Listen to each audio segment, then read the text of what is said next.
Banyak orang kalau belajar Islam ke barat, itu datang dengan pikiran-pikiran aneh, Mas. Sebetulnya itu alasannya pertama, kadang-kadang mereka yang belajar itu Jangan kan teologi Islam, teologi Kristen aja sedikit juga mahasiswanya. seriusnya kalau dibanding Indonesia jauh lebih kaya negara kita kan. Tapi lihat masyarakatnya jauh lebih sejahtera masyarakat sini loh. Betul.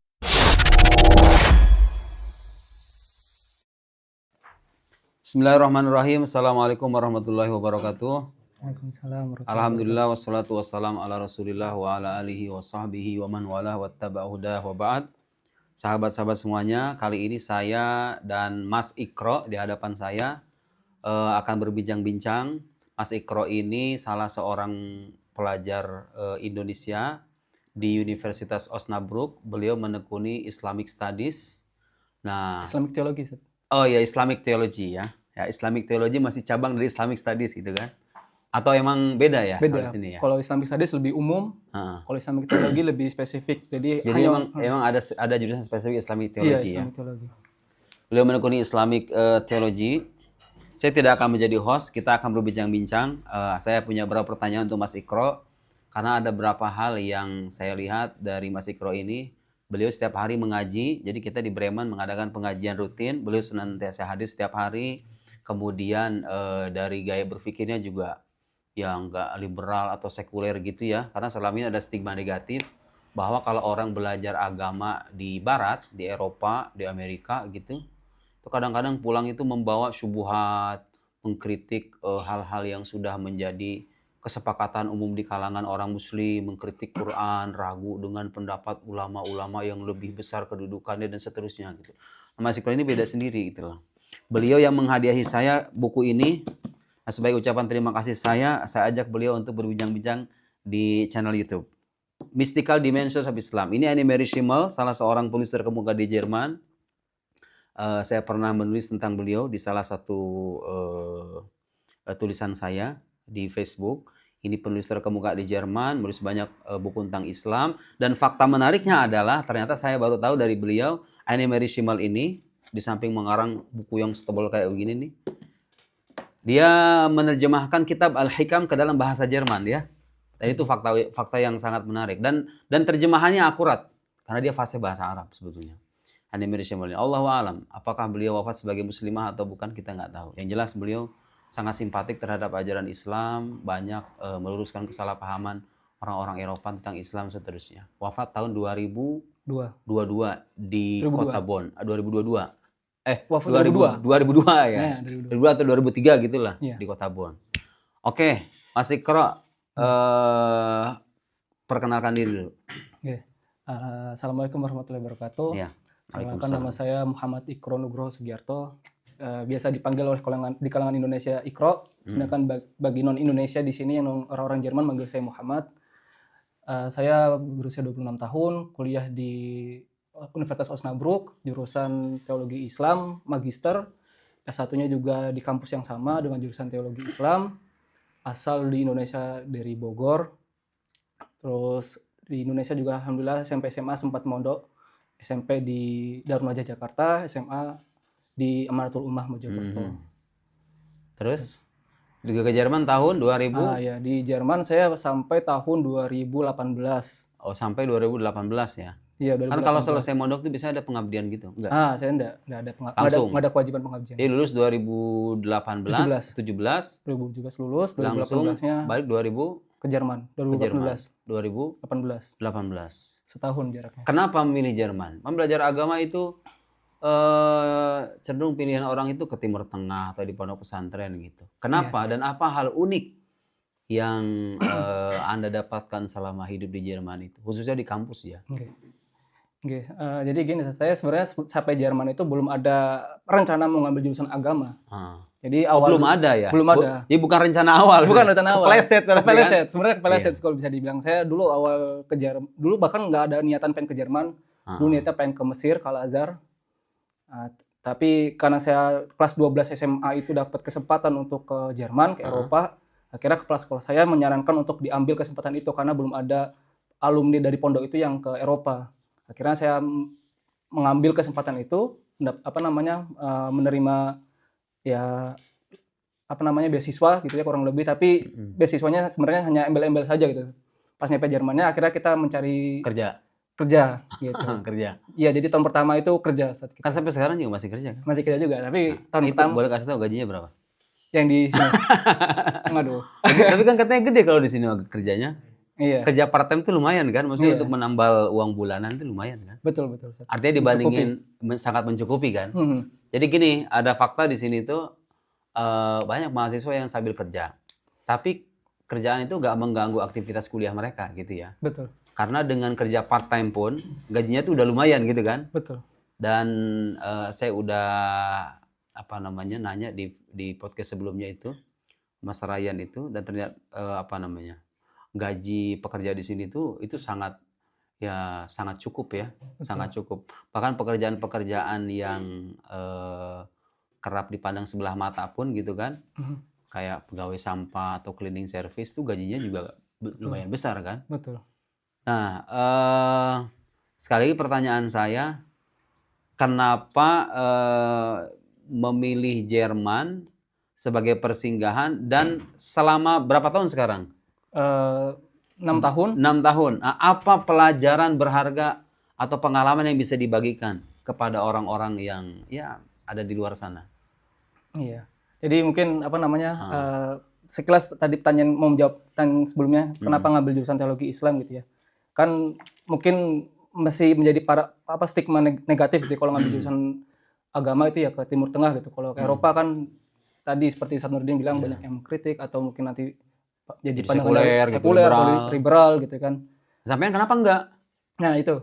Jadi saya kalau bisa mengatakan kalau mungkin melihatnya dari periode sebelum tahun 2000 gitu ya. Belajar agama itu kan di Eropa belum belum ada ulamanya gitu, belum ada sumbernya. Jadi orang kalau mau belajar tuh ke siapa? Sedangkan yang ada saat itu hanya orang-orang orientalis yang belajar Islamnya itu ya dari sudut pandang luar. Jadi nggak belajar langsung ke dengan ulama. Nah, di tahun 2000 itu sudah mulai banyak berdatangan para orang-orang Eropa gitu yang belajar Islam itu langsung ke Timur Tengah. Jadi seperti contohnya ada Syekh Abdul Hakim Murad, itu juga belajar ke Al-Azhar. Ada di UK sekarang Syekh Mahmud di UK, ada Syekh Mahmud Kellner juga salah satu ulama di Jerman, itu juga sempat 10 tahun di Timur Tengah yang menghabiskan banyak waktunya di Damaskus di Syria. Terus ada Syekh Hasan Dik, itu juga salah satu pendiri tarekat Naqsyabandiyah. Itu juga jadi ada tarekat. Ini yang bagi nggak tahu, di Jerman tuh amaliah-amaliah orang NU diamalin ya. Iya. Tahlilan, tarekat, zikiran berjamaah itu kan. Iya. Meskipun ya ada aja gitu ya, yang kontra sama praktek begituan tuh ada aja gitu ya. Betul. Di sini juga kan ada. Tapi ala kulli hal orang-orang muslim di Jerman itu masih membawa tradisi positif orang-orang Indonesia gitu. Kumpul-kumpul, kemudian berzikir berjamaah. Tarekat-tarekat itu ada. Dan itu menjadi nilai plus kan. Betul. Di tengah negeri seperti ini gitu loh. Masih ada gerakan tasawuf yang menghidupkan nilai-nilai spiritual dalam Islam. Betul. Nah, saya dengar itu Syekh Mahmud Kellner itu. Coba Syekh Mahmud Kellner itu kan yang saya tahu beliau itu 10 tahun di Damaskus ya kan. Kemudian pernah hidup di Mesir sekitar 2 tahun katanya. Betul. Jadi beliau ini sekolah di Osnabrück, di antara pengajarnya itu Syekh Mahmud Kellner. Syekh Mahmud Kellner itu udah puluhan tahun belajar di Timur Tengah. Jadi secara keilmuan juga sudah matang. Nah, beliaulah yang kemudian memprakarsai kan jurusan Islamic Theology itu kan. Iya. Sehingga saya dengar dari beliau di Syekh Mahmud itu belajar juga Khoridah Bahiyah ya kan? Iya, betul. Ya sama, kita kan sama orang-orang Al-Azhar. Iya. Kemudian belajar Jawharatut Tauhid. Kemudian tesis saya membahas tentang Jawharatut Tauhid. Jadi beliau ini hidup di Jerman tapi dengan hazanah keilmuan Timur Tengah sebenarnya. Tentunya dengan pendekatan-pendekatan yang cocok untuk orang Eropa. Betul. Ya. Nah, saya ingin menambahkan bahwa kenapa banyak orang kalau belajar Islam ke Barat itu datang dengan pikiran-pikiran aneh, Mas. Sebetulnya itu alasannya pertama, kadang-kadang mereka yang belajar itu datang dengan fondasi yang masih rapuh. Bahasa Arabnya pas-pasan, logikanya masih rapuh, akidahnya juga masih minim. Terus dia udah bersentuhan dengan pemikiran-pemikiran modern gitu loh. Iya. Itu saya sering ngasih permisalan kayak orang belum bisa nyetir tapi udah masuk jalan tol. Gedabrus kan akhirnya kan? Akhirnya kan gitu kan? Iya. Karena dia belum matang gitu loh. Wawasan keislamannya belum matang. Nah, sementara di Al-Azhar itu pernah ada periode di mana kader-kader terbaiknya dikirim ke Sorbonne. Tapi mereka itu datang bukan mengimpor pemikiran orientalis. Justru mereka itu datang dengan wawasan yang sudah matang, dan mereka ketika balik ke negerinya itu bukannya mengimpor pikiran orang barat, tapi justru mengoreksi Betul. kesalahpahaman orang-orang barat. Ada Syekh Abdul Halim Mahmud, ada Syekh Abdullah Dros. Syekh Abdul Halim Mahmud itu mantan Grand Syekh Al-Azhar. Dan beliau banyak ulama Al-Azhar bilang wali min auliyaillah, seorang wali besar. Kemana-mana tuh nggak pernah lewat, nggak pernah ini lepas tasbih. Lulusan Sorbonne, baik. Sorbonne, itu kemana nggak pernah lepas tasbih, dan dikenal sebagai seorang sufi besar. Buku-bukunya banyak, sabrak-abrak. Itu gurunya Profesor Quraish Shihab. Nah, dia gurunya Profesor Quraish Shihab, Syekh Abdul Halim Mahmud yang jadi Grand Syekh Al-Azhar. Ada Syekh Abdullah Dros. Itu saya dengar beliau selama di Prancis, selama di Sorbonne itu, di antara wiridannya 5 juz Al-Quran dalam sehari nggak pernah lewat. Hidup di Prancis loh ya. Hidup di Prancis 5 juz Al-Quran. Sampai berapa juz? Apa? Sampai berapa juz? Hafalnya? Enggak, wiridan. Wiridan ya? Allahu a'lam. Itu Syekh Abdullah Dros, dan beliau itu datang dengan karya-karya yang gemilang gitu loh. Bukan yang terkontaminasi dengan pikiran orientalis. Dia sering meluruskan kesalahpahaman orientalis. Nah, di sini itu saya juga baru tahu di Osnabrück secara khusus ya. Kita bicara kampus beliau ini, Osnabrück ini, ada seorang syekh besar. Saya pernah masuk ke kelasnya, kemudian sempat mengajar, sempat berbincang-bincang juga dengan beliau, fasih bahasa Arab, bisa bahasa Arab, bisa bahasa Inggris, bisa bahasa Jerman, bisa bahasa Turki. Betul. Ya kan? Nah, Syekh Mahmud itu pernah cerita nih tentang Annemir Schimmel ini. Beliau pernah menghadiri kuliahnya di Austria, itu kita cerita di kelas ya. Ya beliau ini agamanya misterius gitu, nggak ada yang tahu. Tapi katanya waktu di Austria itu, ketika naik ke mimbar, dia ngambil dari tasnya itu sehelai kerudung, pakai kerudung, terus dia bicaralah di podium itu dengan bahasa Arab, bahasa Jerman, bahasa Turki, bahasa Urdu, bahasa Inggris, semua bahasa. Bahar fil ilm, bahar fil ilm. Bahar itu artinya lautan. Lautan pengetahuan Annemir Schimmel ini, meskipun Allahu a'lam gitu ya. Nah, sampai sama Syekh Mahmud itu belajar apa aja? Dan bagaimana metode pembelajarannya gitu loh. Kalau di kampus itu Syekh Mahmud ngajarnya Quran hadis sama tafsir. Oh gitu. Iya, karena beliau kalau di secara akademisi bidang yang diampu itu bidang ini apa namanya? Sumber primer Al-Qur'an. Sumber primer Islam, yaitu Quran hadis sama tafsirnya juga. Itu saya dapat pelajaran sama beliau di kampus itu 4 semester, dari semester 1 sampai semester 4. 4 semester, berarti 2 tahun. 2 tahun. Diajar sama beliau. Sama beliau. Dan pemikirannya lurus-lurus aja kan? Lurus. Kenapa bisa lurus begitu? Karena punya sanad keilmuan yang jelas. Betul. Ya orang tuh kalau belajar agama dengan sanad, bukan dengan buku. Ini saya baru baca buku judulnya Reopening Muslim Minds. Penulisnya Mustafa Akyol. Pikirannya aneh-aneh nih. Saya sengaja ngoleksi buku-buku yang aneh-aneh begini. Supaya orang pada tahu gitu loh, di mana sih keanehannya. Ya itu biasa, orang-orang yang aneh itu kadang-kadang pikirannya, udahlah, agama itu nggak harus lah, agama yang penting nggak cuma Islam doang gitu loh. Yahudi Nasrani juga kalau mereka beriman, mereka bisa selamat gitu kan. Pikiran-pikiran begitu. Nah itu orang-orang yang pikiran aneh itu, kalau dicek sanad keilmuannya biasanya nggak ada.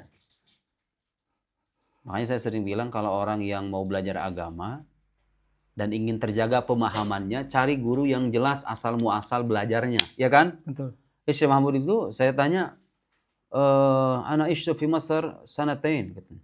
Selama 2 tahun hidup di Mesir. Betul. Wa 10 sanawat fi Dimashq, 10 tahun di Damaskus.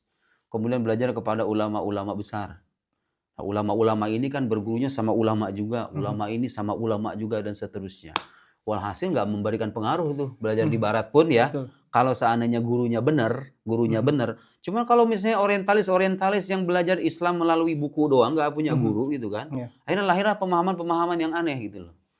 Nah itu saran, sebenarnya belajar agama itu di mana aja. Ya kan, pada akhirnya kan. Iya. Yang penting gurunya siapa gitu loh. Betul. Ya kan, sampai ngerasain itu kan. Betul.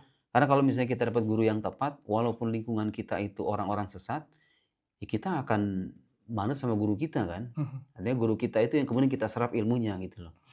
Nah, sebagian pelajar-pelajar Indonesia yang ketika dikirim ke barat pulang dengan pikiran aneh itu, ya itu tadi sebabnya. Satu, mereka dasar keislamannya masih rapuh. Kalau yang orang Al-Azhar kan dikirim ke sana, dulu di Al-Azhar itu ada ketentuan orang nggak bisa dapat gelar alimiah kecuali menguasai 12 disiplin ilmu.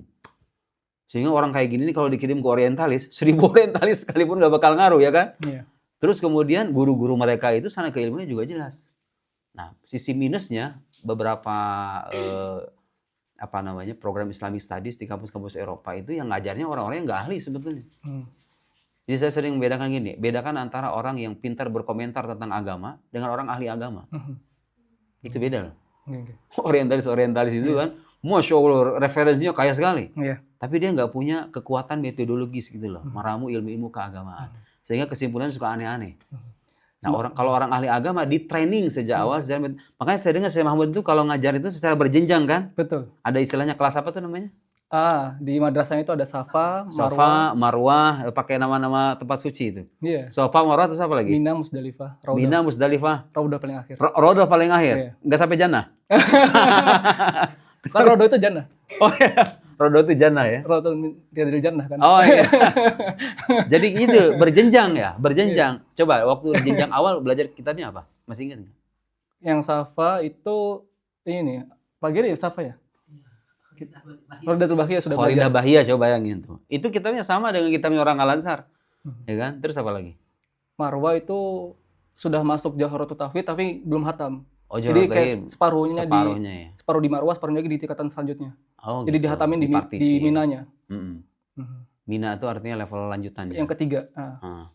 Itu sampai udah sampai mana? Udah sampai Safa, Marwah? Sampai Mina. Oh, sampai Mina? Iya. Belum sampai Musdalifah? Belum. belum haji. Apa Arafah? Ada Arafah? Setahun sekali selalu. Misalnya dalam arti setahun itu. Jadi satu tingkatan itu setahun. Jadi kayak kelas 10, kelas 11, kelas 12 gitu. Bagus. Jadi nggak bisa orang yang misalnya udah belajar agama, udah mumpuni terus langsung ke Musdalifah nggak bisa. Nggak bisa harus kan? Harus dari Safa lagi. Bagus. Harus dari Safa. Berarti itu orang bener paham itu. Syekh Mahmud itu berarti orang alim beneran itu. Artinya dia tahu cara mencetak ahli agama yang benar. Nah, selama ini masalah pelajar-pelajar di Indonesia itu, ketika mereka belajar Islamic Studies, mereka itu nggak belajar secara metodologis. Udah sejak awal tuh dikasih tuh diktat bikinan dosennya, yang ya bahasa Indonesia kadang-kadang kan. Kemudian isinya itu udah macam-macam tuh pikiran-pikiran modern udah masuk. Padahal itu levelnya masih pemula gitu loh. Nggak bisa kan kita belajar agama dengan cara ngeloncat begitu. Betul. Sama kayak belajar kedokteran kan nggak bisa kan. Iya. Orang langsung sampai pelajaran semester 5 kan nggak bisa kan. Iya. Jadi dokter pun di training dengan cara yang bertahap. Ahli agama juga gitu sebetulnya. Jadi kenapa muncul kalau di Mesir itu memang metode pembelajaran Islam yang ideal itu ya begitu. Di pesantren itu kan kita belajar nahwu level pemula, nahwu level menengah, nahwu level atas gitu kan. Iya. Nggak bisa tuh loncat langsung ke alfiyah tuh. Iya, jurumiyah dulu. Jurumiyah dulu kan. Nah itu yang kadang-kadang nggak disadari. Ada orang-orang wawasannya banyak. Dia baca buku banyak tentang Islam. Dan dia pintar berkomentar tentang Islam. Tapi secara keilmuan dia masih rapuh. Kalau dia cara belajarnya salah. Makanya saya sering bilang gini, orang banyak baca itu belum tentu pintar. Karena yang dibutuhkan itu bukan banyak membaca, tapi kecermatan dalam membaca. Artinya membaca itu secara bertahap gitu loh. Kalau emang akidah masih lemah, ya nggak usah lah baca buku-buku beginian nih. Bukunya Richard Dawkins ya kan, bukunya orang ateis gitu kan. Kalau Anda merasa, saya pengen jadi mahasiswa yang kritis, yang terbuka, semua dibaca, masuk ini, itu jatuhnya akhirnya kayak kita tuh kayak mulung, kayak sampah gitu loh. Semua serba masuk tanpa difilter. Betul. Nah, di kampus tuh, berarti di Osnabrück tuh caranya begitu ya. Artinya ada tahapan, jenjangan. Dan itu menggunakan kitab-kitab klasik kan? Betul. Nah, ya itu. Cuma sudah diterjemahkan dalam bahasa Jerman. Bahasa Jerman. Tapi kan tetap ngerujuk ke situ kan? Betul. Oke, pertanyaan lain, pasti udah lama hidup lama di Jerman tuh pasti dapat pelajaran banyak. Ada nggak satu atau dua pengalaman yang bisa dibagi dan itu memuat pelajaran berharga bagi banyak orang di luar sana? Ini loh kehidupan di Eropa tuh begini. Ya. Mungkin ini saat saya tadi diingat dulu. Saya tadi kepikiran ini saat mau bahas tentang Islamic Studies itu. Jadi di Jerman di sini ada perkembangan. Jadi ada Islamic Studies sama Islamic Theology. Mungkin biar nggak kebalik ya orang yang mau belajar Islamic Studies di Eropa itu, terutama di Jerman. Jadi Islamic Theology itu perkembangan dari Islamic Studies. Islamic Studies perkembangan dari Oriental Studies.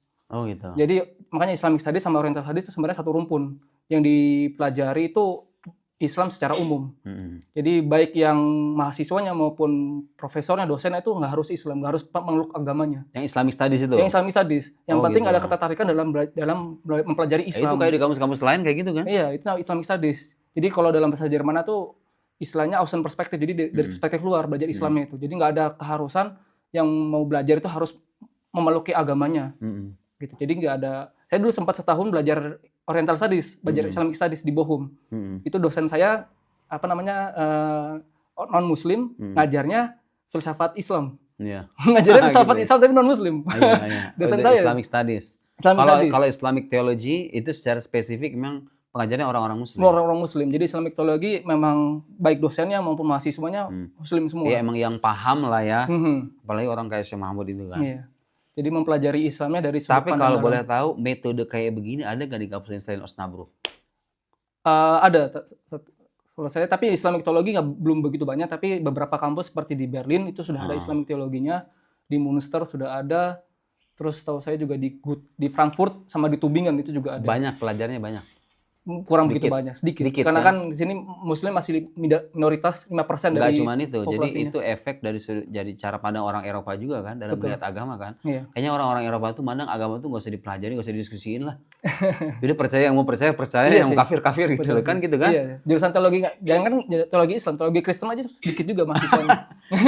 Kristen tuh agama yang katanya mayoritas di Eropa itu peminatnya sedikit. Iya. Gerejanya sepi, terus peminat studinya juga sedikit gitu kan, dan itu menunjukkan bahwa orang-orang Eropa itu belum mendapatkan penjelasan tentang agama yang sesungguhnya.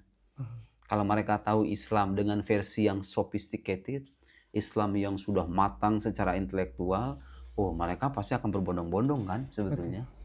Jadi orang-orang Eropa itu cenderung melihat agama sebagai sesuatu yang terpinggirkan dan tidak begitu penting karena mereka nggak dapat penjelasan yang bermutu tentang agama itu sendiri gitu loh. Mungkin tokoh-tokoh agamanya juga mungkin ini ya, ada nggak sih di Eropa? Kalau di Indonesia kan misalnya ada, mohon maaf ini mah, ada ustadz yang cabul misalnya gitu kan, atau tiba-tiba ada, itu kan oknum kan, itu oknum kan. Iya. Nah di Eropa kayak gitu juga ada aja ya kan. Sebenarnya lebih ke tokoh-tokoh tokoh-tokoh gereja radikal gitu loh. sebenarnya. Tokoh-tokoh radikal kayak Ada tapi kan? Ada. Iya ada. yang Dan itu memberikan pengaruh nggak sama sudut pandang mereka? ada. Yang jadi memandang Islam jadi negatif paradigmanya karena melihat tadi konotasinya teroris atau kekerasan, dan kata profesor saya orang Eropa tuh kalau melihat Islam tuh ke Timur Tengah terus. Nah, Karena Timur Tengah itu kan banyak konflik, banyak perang. Jadi melihat Islam itu dari segi kekerasannya itu. Nah, profesor saya bilang orang Eropa lupa bahwa Muslim terbanyak itu ada di Indonesia, bukan di Timur Tengah. harusnya Indonesia. Iya, harusnya Indonesia yang dilihat gitu. Nah, itu sampai profesor saya muji-muji orang Indonesia itu pas lagi di kelas. Masya Allah. Karena sama ini Muji sampean dong kalau itu. Sendirian orang Indonesia. Iya. Dulu saya masih ingat ada perkataan, kalau nggak salah Syekh Abdul Halim Mahmud ya, dia bilang, kalau kalian ingin tahu kiblatnya orang Islam dalam sholat, lihatlah Ka'bah di Mekah. Kalau pengen tahu kiblatnya orang Islam dalam hal ilmu keagamaan, lihatlah Al-Azhar. Sekarang terbukti loh. Jadi di pesantren itu hampir nggak ada pesantren yang nggak menggunakan kitab orang Mesir kan. Ada tafsir Jalalain, Jawharut Tauhid, termasuk di mana Kharidah Bahya kan itu saya dari orang Mesir. Betul. Yang Al-Azhar itu pusat ilmu keislaman. Tapi kalau pengen tahu kiblatnya orang Islam dalam urusan akhlak, lihatlah Indonesia. Masya Allah. Indonesia versi dulu. Sekarang walau. Tapi emang itu bangsa kita itu emang dihormati. Di sini enggak. Di sini orang Jerman kalau ngeliat orang Indonesia gimana? Ini positif sih. Saya berapa kali ketemu orang non Muslim, katanya kalau lihat Indonesia tuh mereka ini senang gitu. Misalnya sangat welcome sekali, sangat menerima. Pertama maksudnya mereka melihat Muslimnya gitu ya. Berbeda jauh sama di Timur Tengah. Bahkan ada orang teman saya, kolega saya, itu baru tahu bahwa di Indonesia itu populasinya Muslim terbanyak di dunia. Dia baru tahu. Bahkan dia bilang, memang ada Islam di Indonesia. Nggak pernah. Jadi bahkan sampai nggak meleknya begitu. Segitunya Iya, ya. segitunya nggak meleknya itu. Jadi yang mereka tahu Islam itu ya Islam di Timur Tengah. Di Suriah Iya, gitu kan, di Lebanon, Irak, yang konflik-konflik itu. Iya. Ya itulah. Jadi ada ungkapan al-Islam mahjubun bil muslimin. Islam itu terhalangi keindahannya oleh orang Islam itu sendiri gitu loh. Dan tapi sebetulnya kalau kita mau fair nggak bisa kan kita melihat suatu agama itu dengan pemeluknya aja gitu loh. Kan kalau kita mau fair begitu kan. Cuma kan mereka nggak bisa berpikir sampai situ gitu loh. Harusnya kalau kita mau fair dan adil, agama itu dilihat dengan ajarannya, gitu kan, bukan dengan pemeluknya. Karena pemeluknya ini kadang-kadang gagal menerjemahkan ajarannya sendiri, kan gitu. Kemudian kalau kita bicara Eropa, apa yang unik dari Jerman? Apa potret kehidupan di Jerman dengan belahan bumi Eropa yang lain kayak Paris, mungkin Belanda dan lain-lain. Ada nggak yang sampean tahu? Oh, ini kayaknya di Jerman doang nih adanya. Yang lain kayaknya ada tapi mungkin jarang gitu loh. Apa kira-kira ada nggak? Dari sisi akademisinya. Apa aja, di sisi apa aja? Saya menariknya ini sih, Sat. Saya baru kalau di Jerman itu dia ada istilah ini sih, namanya kayak menerjemahkan semua konteks keagamaan dalam bahasa Jerman lagi. Jadi kayak misalnya kita istilah sujud itu dalam bahasa Jerman ada lagi. Namanya di Niederwerfung. Sujud loh di arti kalau sholat diterjemahin juga nggak? Sholat juga diterjemahin juga, gebet. Tapi kan ketika sholat, enggak maksudnya bacaan sholat. Sholatnya bahasa Arab tetap. Kira bahasa Jerman. Cuma istilah-istilah keagamaan tuh di sini semua diterjemahkan dalam bahasa Arab. Bahkan hidayah ada Rehlaitung.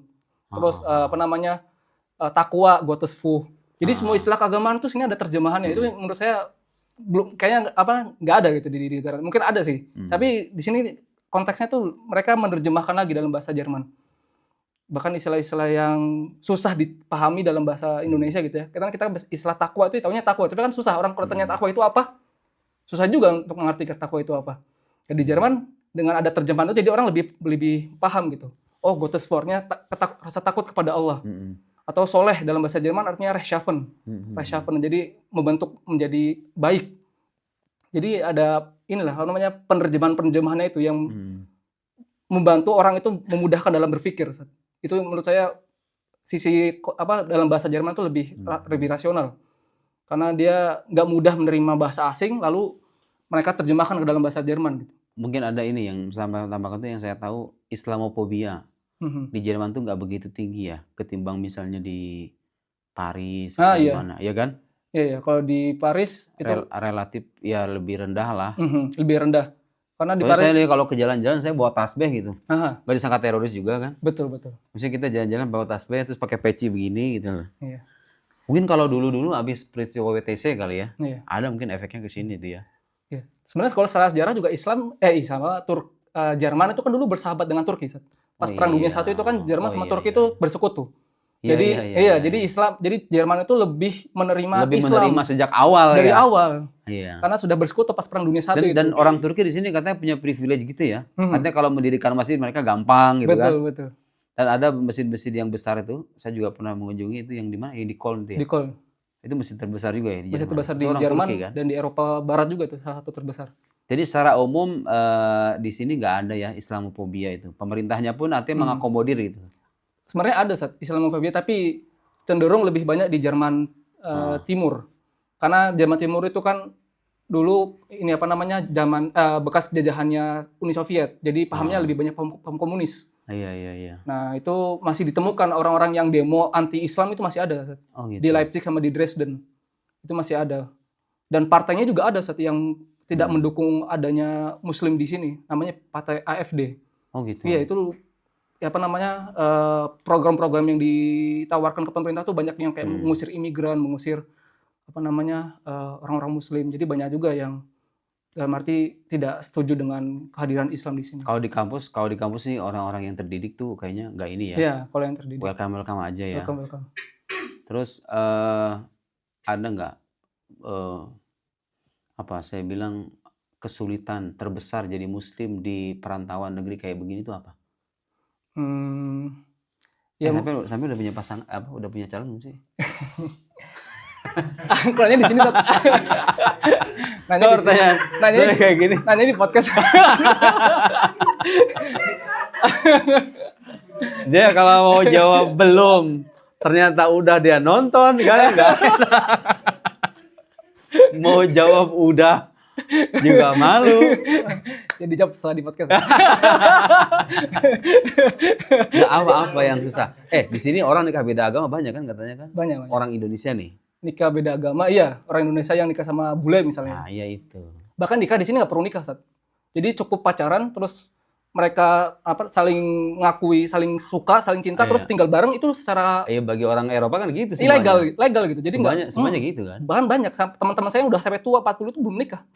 Jadi mereka pacaran sama, ya istilahnya pacaran tapi tinggal bareng. Itulah minusnya orang Eropa. Mereka disiplin, teratur, hidup bisa menegakkan hukum, bisa menyejahterakan rakyat, ya kan? Yang bisa menggaji mereka dengan gaji yang menyejahterakan. Tapi urusan keimanan, urusan aturan agama ya begitu gitu loh. Itu minusnya kan. Pada akhirnya tetap aja sih ada sisi minusnya juga gitu loh. Kalau di kita mungkin seremoni keagamaan tuh di mana-mana ya kan. Kiai sabrok-abrok, ada ustadz juga udah surplus ustadz sekarang mah. Tapi koruptornya juga banyak. Koruptornya banyak, orang-orang serakahnya di mana-mana, kekayaan alamnya dieksploitasi. Kalau di sini tuh ya sebenarnya kalau dibanding Indonesia jauh lebih kaya negara kita kan. Tapi lihat masyarakatnya jauh lebih sejahtera masyarakat sini loh. Iya kan? Berarti kan itu nggak ada penjelasan lain kecuali itu menjadi bukti bahwa memang negara kita itu dikuasai ya oleh sebagian orang yang mungkin keserakahan hawa nafsunya nggak bisa dikendalikan. Gitu.